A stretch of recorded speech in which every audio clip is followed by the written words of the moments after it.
दोस्तों, एक लड़की जो शादी कर अपने ससुराल तो जाती है, लेकिन शादी के ठीक 2 साल के बाद ही उसका पति छोड़ करके चला जाता है। अब ज़रा सोच करके देखिए कि अगर कोई भी लड़की जवानी में ही बेसहारा हो जाए तो फिर उस लड़की को इस समाज में जी पाना कितना मुश्किल हो सकता है। हालांकि उस लड़की के भी जीवन में जब परेशानियां आनी शुरू होती है तो फिर वो लड़की अपनी परेशानियों से निजात पाने के लिए एक ऐसे सफ़र पे निकल पड़ती है कि जिस वजह से वो सलाखों के पीछे पहुंच जाती है। वाकई में दोस्तों, आज की जो कहानी है ये आपको भी सोचने और समझने पे मजबूर कर देने वाली है। नमस्कार, आदाब, मैं हसमुद्दीन और आप देख रहे हैं सफ़र क्राइम तक। आज की जो सच्ची घटना मैं आपको सुनाने वाला हूँ, ये घटना है राजस्थान प्रदेश के श्री गंगानगर ज़िले की। श्री गंगानगर का एक कस्बा आता है नरसिंहपुरा, और इसी नरसिंहपुरा कस्बा का रहने वाला है चुन्नी राम सोनी। दरअसल चुन्नी राम के परिवार में उसकी पत्नी के अलावा 2 बेटे हैं, जिसमें बड़े बेटे का नाम है अजीत सोनी और छोटे बेटे का नाम है भूपेंद्र सोनी। भूपेंद्र जिसकी उम्र है लगभग 30 साल के आसपास। दरअसल चुन्नी राम जो अपने दोनों बेटों की शादी कर चुका है, और चुन्नी राम के ये दोनों बेटे इसी नरसिंहपुरा कस्बा में अपना खुद का एक ज्वेलरी शॉप चलाते हैं, जिसमें वो दोनों ठीक ठाक पैसा भी कमाते हैं। बात कर रहा हूँ मैं पिछले साल 7 दिसंबर के रात्रि के करीब 8 बजे के आसपास। दरअसल चुन्नी राम का छोटा बेटा भूपेंद्र जब अपनी दुकान बंद करके अपने घर के लिए निकलता है, तभी उसके मोबाइल पे एक फ़ोन आता है। नंबर को जब देखता है तो नंबर उसे अनजाना सा लगता है। भूपेंद्र जब फ़ोन उठाता है तो उधर से एक महिला कहती है कि क्या मैं भूपेंद्र जी से बातचीत कर रही हूँ। इस पे भूपेंद्र भी हाँ में जवाब देता है। वो महिला कहती है कि दरअसल मेरा नाम सपना है और मैं आपको अच्छी तरीके से जानती हूँ। लेकिन भूपेंद्र कहता है कि मैं आपको नहीं जानता हूँ, शायद आपने गलत नंबर डायल कर दिया है। इस पे सपना भूपेंद्र को जवाब देते हुए कहती है कि कैसे आदमी हो, मतलब निकलते ही मुझे भूल गए। इससे पहले कि भूपेंद्र कुछ और कह पाता, वो महिला कहती है कि दरअसल मेरे पति घर पे आ गए, मैं कल ठीक इसी समय तुम्हें दोबारा फ़ोन करूँगी। और फिर इतनी सी बात कहने के बाद सपना फ़ोन रख देती है। सपना फ़ोन तो रख देती है, लेकिन उसके बाद से भूपेंद्र अब उलझन में पड़ जाता है। दरअसल भूपेंद्र अब ये सोचने लगता है कि आखिरकार वो सपना थी कौन। लेकिन सपना जब कुछ ही देर तक भूपेंद्र से फ़ोन के जरिए बातचीत करती है, भूपेंद्र को सपना की आवाज़ें उसके कानों में गूंजने लगती है। दरअसल उसकी आवाज़ सुनकर के भूपेंद्र अब ये सोचने लगता है कि सपना जिसकी आवाज़ इतनी खूबसूरत है, तो फिर वो दिखने में कितनी खूबसूरत होगी। भूपेंद्र जब अपने दिमाग पे जोर डालना शुरू करता है, तब जाकर के भूपेंद्र को लगता है कि शायद सपना मेरी दुकान की कोई कस्टमर होगी जिसे मैं भूल गया हूँ। लेकिन घर पे पहुँचने के बाद भूपेंद्र सपना को भूल ही नहीं पाता है। रात के वक्त खाना खाकर सो तो जाता है, लेकिन पूरी रात उसे नींद ही नहीं आती है। दरअसल भूपेंद्र बड़ी बेसब्री से सुबह होने का इंतज़ार करता है कि आखिरकार सपना दोबारा कब फ़ोन करेगी। दरअसल सपना जब फ़ोन रखी थी तो साथ ही साथ भूपेंद्र से ये भी बोली थी कि तुम मेरे नंबर पे फ़ोन मत करना, जैसे ही मुझे टाइम मिलेगा दोबारा मैं तुम्हें कॉल करूँगी। उसके बाद से अगली सुबह भूपेंद्र अपनी दुकान पे भी नहीं जाता है और मोबाइल लेकर सपना का फ़ोन आने का इंतज़ार करने लगता है। दुकान खुलने का जब समय होता है, भूपेंद्र अपने बड़े भाई अजीत से कहता है कि आज आप ही दुकान पे चले जाइए। अजीत दुकान पे चला जाता है। उसके बाद से भूपेंद्र अपने खेतों की तरफ घूमने के लिए चला जाता है। पर जैसे ही खेतों में पहुंचता है दोपहर के बाद, सपना फिर से दोबारा भूपेंद्र के नंबर पे फ़ोन करती है। अपने मोबाइल पे जैसे ही सपना का नंबर देखता है, देख करके भूपेंद्र एकदम से खुश हो जाता है और तुरंत ही फ़ोन उठा लेता है। जैसे ही फ़ोन उठाता है, उधर से सपना कहती है कि दरअसल मैं आपसे मिलना चाहती हूँ। मिलने की जब बात कहती है, सुनकर भूपेंद्र भी एकदम से खुश हो जाता है और कहता है कि आज मैं भी दुकान पे नहीं गया हूँ, खेतों पर ही हूँ, तुम खेत में ही मिलने के लिए आ जाओ। इस पर सपना हंसते हुए भूपेंद्र को जवाब देती है कि तुम पागल हो क्या, तुम्हें मालूम है कि मैं ऑलरेडी शादीशुदा हूँ और मेरा ससुराल हनुमानगढ़ में है।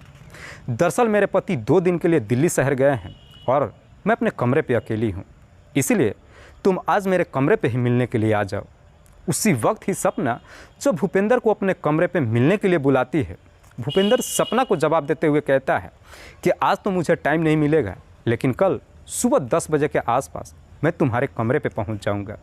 अगले दिन जाने का जब वादा करता है, सपना भी तैयार हो जाती है और कहती है कि जब हनुमानगढ़ बस स्टैंड पे पहुंच जाना मुझे फ़ोन कर देना, मैं खुद ही तुम्हें रिसीव करने के लिए आ जाऊंगी। उसके बाद से भूपेंद्र फिर से सुबह होने का इंतज़ार करता है। आखिरकार अगले दिन 9 दिसंबर को सुबह सुबह अपने परिवार वालों से ये कह के जाता है कि मैं काम के सिलसिले से हनुमानगढ़ जा रहा हूँ। उसके बाद से भूपेंद्र अपनी 4 व्हीलर लेकर घर से निकल जाता है और ठीक करीब 10 बजे के आसपास हनुमानगढ़ बस स्टैंड पे पहुंच जाता है और वहां पे पहुंचने के बाद सपना के नंबर पे फ़ोन करता है। सपना के नंबर पे जब फ़ोन करता है तो सपना उसे जवाब देते हुए कहती है कि एक काम करो, तुम चूना फाटक पे पहुंच जाओ, मैं 10 मिनट में वहाँ पे पहुंच रही हूँ। उसके बाद से भूपेंद्र अपनी गाड़ी लेकर चूना फाटक पे पहुंच जाता है और वहाँ पहुँचने के बाद सपना के नंबर पे फ़ोन करता है। दरअसल तब तक सपना भी चूना फाटक तक पहुँच चुकी थी। मोबाइल पे जब फ़ोन करता है, आखिरकार मोबाइल के ज़रिए सपना भूपेंद्र के पास पहुंच जाती है। भूपेंद्र जब सपना को देखता है तो सपना की खूबसूरती देख उसे देखते ही रह जाता है। हालांकि भूपेंद्र जो सपना को पहली बार देखता है अपनी दिमाग पे काफ़ी जोर डालता है कि क्या मैं सपना को पहले कभी देख चुका हूँ, लेकिन उसे कभी याद ही नहीं आता है कि उसने कभी सपना को देखा भी है या फिर उसे कभी मिला है। सपना जब भूपेंद्र के पास पहुंचती है तुरंत ही उसके बगल के सीट पे बैठ जाती है और जब भूपेंद्र सपना से उसके कमरे पे जाने के लिए कहता है तो सपना भूपेंद्र को जवाब देते हुए कहती है कि दरअसल मेरे पति तो 2 दिन के लिए दिल्ली शहर गए हुए हैं, लेकिन बगल में एक बुढ़िया मर गई है, जिस वजह से आस पड़ोस के तमाम लोग वहाँ पे इकट्ठा हो चुके हैं। अगर अभी मैं तुम्हें अपने कमरे पर लेकर के चलती हूँ, आस पड़ोस के लोग देख लेंगे और मैं पहली बार में पकड़ी जाऊँगी। दरअसल मैं चाहता हूँ कि मेरा और तुम्हारा ये रिश्ता लंबा समय तक चले। आज पहली मुलाकात है, इसलिए 1 घंटा 2 घंटा कहीं घूम करके आते हैं। जब इस तरह की परेशानी भूपेंद्र के सामने रखती है, आखिरकार भूपेंद्र भी सपना की बात मान लेता है और फिर वहाँ से अपनी गाड़ी को लेकर के लिंक रोड अबोहर के तरफ निकाल देता है। इस रोड पे जब गाड़ी दौड़ाना शुरू करता है, जैसे ही आधे घंटे का समय गुजरता है, जब एक सुनसान जगह पे पहुँचता है, सामने एक 4 व्हीलर खड़ी होती है जिसके पास 3 लोग भी मौजूद थे। सपना जब उन तीनों लोगों को देखती है, भूपेंद्र से कहती है कि दरअसल ये तीनों लोग मेरे जानने वाले हैं, तुम यहीं पे गाड़ी रोको, मैं उनसे मिल करके आती हूँ। उसके बाद से सपना गाड़ी से निकलती है और उन तीनों व्यक्तियों के पास पहुँच जाती है। तब तक इधर भूपेंद्र अपनी गाड़ी में बैठ करके सपना का इंतज़ार कर रहा होता है। सपना जब उन तीनों व्यक्तियों के पास जाती है, कुछ देर तक बातचीत करती है। उसके बाद से उसमें से 2 लोग भूपेंद्र के पास आते हैं और फिर दोनों भूपेंद्र को धमकी देते हुए ड्राइविंग सीट से उठा देते हैं और पिछली सीट पे बिठा देते हैं और उसमें से एक व्यक्ति ड्राइविंग सीट पे बैठ जाता है और फिर वो व्यक्ति वहाँ से गाड़ी लेकर के चलना शुरू हो जाता है। वो व्यक्ति जब भूपेंद्र की गाड़ी लेकर जब वहाँ से रवाना होता है तो इधर सपना भी उस दूसरी गाड़ी में बैठकर उसका पीछा करने लगती है। पीछे जो भूपेंद्र के साथ में व्यक्ति बैठा था, जब वो भूपेंद्र को तरह तरह की धमकियाँ देने लगता है और भूपेंद्र को समझने में थोड़ा सा भी वक्त नहीं लगता है कि वो किसी जाल में फंस चुका है। दरअसल गाड़ी वहाँ से लगभग 1 घंटे तक चलती है और चलने के बाद एक खेत के सुनसान मकान में पहुँच जाती है। वहाँ पे पहुँचने के बाद दोनों मिल करके भूपेंद्र को गाड़ी से उतारते हैं। तब तक इधर सपना भी उस व्यक्ति के साथ वहाँ पे पहुँच जाती है। वो तीनों व्यक्ति भूपेंद्र को लेकर उस घर में जाते हैं और पहले भूपेंद्र की बुरी तरीके से पिटाई करते हैं और पिटाई करने के बाद जो उसका अंगूठी और सोने का चैन होता है सब कुछ छीन लेते हैं। सब कुछ छीनने के बाद भूपेंद्र को धमकी देते हुए कहते हैं कि अब हम तुम्हारे ऊपर इस महिला के साथ रेप का मुकदमा दर्ज कराने वाले हैं। रेप का मुकदमा दर्ज कराने की जब बात कहते हैं, ये सुनकर भूपेंद्र भी एकदम से डर जाता है और अपनी हाथ जोड़ करके तीनों के सामने गिड़गिड़ाने लगता है। दरअसल भूपेंद्र रोते हुए तीनों से कहता है कि मैं बाल बच्चेदार आदमी हूँ, प्लीज़ मुझे छोड़ दो। छोड़ने की जब बात कहता है, इस पर तीनों से धमकी देते हुए कहते हैं कि ठीक है, हम तुम्हारे ऊपर मुकदमा दर्ज नहीं कराएंगे, इसलिए तुम 10 लाख रुपयों का इंतज़ाम कर दो। 10 लाख रुपये का जब डिमांड करते हैं, भूपेंद्र देने के लिए तैयार नहीं होता है। आखिरकार काफ़ी देर तक बातचीत करते करते 50,000 रुपये में डील पक्की हो जाती है। उसके बाद से वो तीनों व्यक्ति भूपेंद्र को 2 दिन का समय देते हैं और उसे घर भेज देते हैं। साथ ही साथ धमकी देते हैं कि अगर तुमने इस बारे में किसी को कुछ बताया तो याद रखना, हम तुम्हारे ऊपर रेप का मुकदमा दर्ज करा देंगे। भूपेंद्र वहाँ से घर तो चला जाता है, लेकिन घर जाने के बाद और 50,000 रुपये का इंतज़ाम करने लगता है। दरअसल वो 50,000 रुपया उसे अगले ही दिन देना होता है। भूपेंद्र जब घर पे जाता है इस बारे में अपने परिवार वालों से कुछ भी नहीं बताता है और जहाँ भी रहता है अक्सर गुमसुम रहता है। हालांकि परिवार वाले भी जब उससे पूछते हैं कि कोई परेशानी है तो बताओ, लेकिन चाह करके भी भूपेंद्र अपने परिवार वालों से कुछ भी नहीं बता पाता है। अगले दिन जब सुबह हो जाती है, आखिरकार भूपेंद्र का बड़ा भाई अजीत उससे बड़े प्यार से पूछताछ करता है कि तुम्हें हुआ क्या है। जब अपने भाई भूपेंद्र से बड़ी प्यार से पूछताछ करता है तब जाकर के भूपेंद्र अपनी सारी सच्चाई बड़े भाई अजीत से बताता है। अजीत को जब मालूम चलता है तो अजीत को भी समझने में देर नहीं लगता है कि उसका भाई किसी गिरोह के चक्कर में फंस चुका है। लेकिन अजीत काफ़ी समझदारी से कदम उठाता है। दरअसल अजीत उसी वक्त ही अपने भाई को लेकर हनुमानगढ़ के थाने में जाता है और सारी बात पुलिस को बताता है। जब सारी कहानी इधर पुलिस सुनती है तो पुलिस को भी लगता है कि उन अपराधियों तक पहुंचने के लिए सबसे सिंपल रास्ता मात्र एक ही है। दरअसल पुलिस भूपेंद्र से कहती है कि तुम सपना के नंबर पर फ़ोन करो और बोलो 50,000 रुपये का इंतज़ाम हो चुका है। 10 दिसंबर को सुबह के करीब 11 बजे के आसपास भूपेंद्र जब सपना के नंबर पर फ़ोन करता है और 50,000 रुपये देने की जब बात कहता है, सपना भी उसे जवाब देते हुए कहती है कि जहाँ पे हम तुम्हें ले करके आए थे पैसे वहीं पर ले करके आ जाओ। उसके बाद से भूपेंद्र अकेले ही 50,000 रुपया लेकर उनके बताए हुए उस जगह पे पहुंच जाता है। लेकिन इधर से पुलिस भी अपनी गाड़ी के साथ सिविल ड्रेस में पहुंच जाती है। वहां पे भूपेंद्र जब पैसा लेकर के जाता है, सपना नहीं आती है बल्कि वो तीनों व्यक्ति पहुंचते हैं।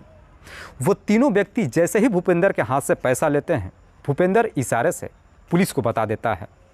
पुलिस फ़ौरन वहाँ पे जाती है और उन तीनों को अपनी हिरासत में ले लेती है। पुलिस जब उन तीनों को हिरासत में लेकर थाने में पहुँचती है और जब इन तीनों से इनका नाम पूछताछ करती है तो मालूम चलता है कि इसमें से एक का नाम है असलम, दूसरे का नाम है मोहम्मद तुफैल और तीसरे का नाम है गुरप्रीत सिंह।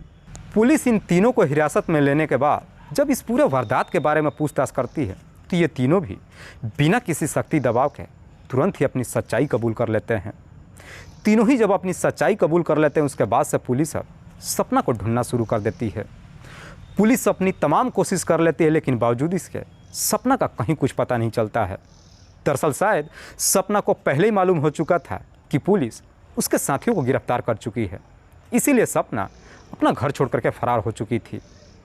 पुलिस जब अपनी तमाम कोशिश कर लेती है, सपना का जब कहीं कुछ पता नहीं चलता है, आखिरकार पुलिस अपनी खबरियों को काम पर लगा देती है। तभी 27 दिसंबर को सुबह सुबह एक खबरी थाने में जाता है और सपना का लोकेशन पुलिस को बता देता है।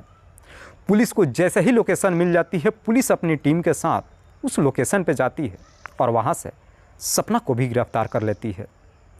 पुलिस जब सपना को लेकर के थाने में आती है और जब सपना से भूपेंद्र के साथ किए हुए वारदात के बारे में पूछताछ करती है तो सपना भी अपनी सच्चाई कबूल कर लेती है।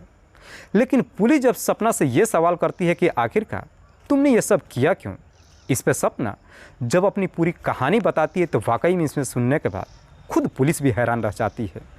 दरअसल सपना जो मूल रूप से पंजाब प्रदेश के मुक्तसर ज़िले की रहने वाली है। सपना के पिता का नाम है रतनाम सिंह। दरअसल रतनाम अपनी बेटी की शादी अशोक से करता है। अशोक जो हनुमानगढ़ ज़िले का रहने वाला है। अशोक के पिता जो कुछ साल पहले इस दुनिया को छोड़ के जा चुके हैं। अशोक की माँ का नाम है माया। सपना जब शादी कर अपने ससुराल में जाती है, जब 2 साल का समय गुजरता है, सपना एक बेटे का माँ भी बन जाती है।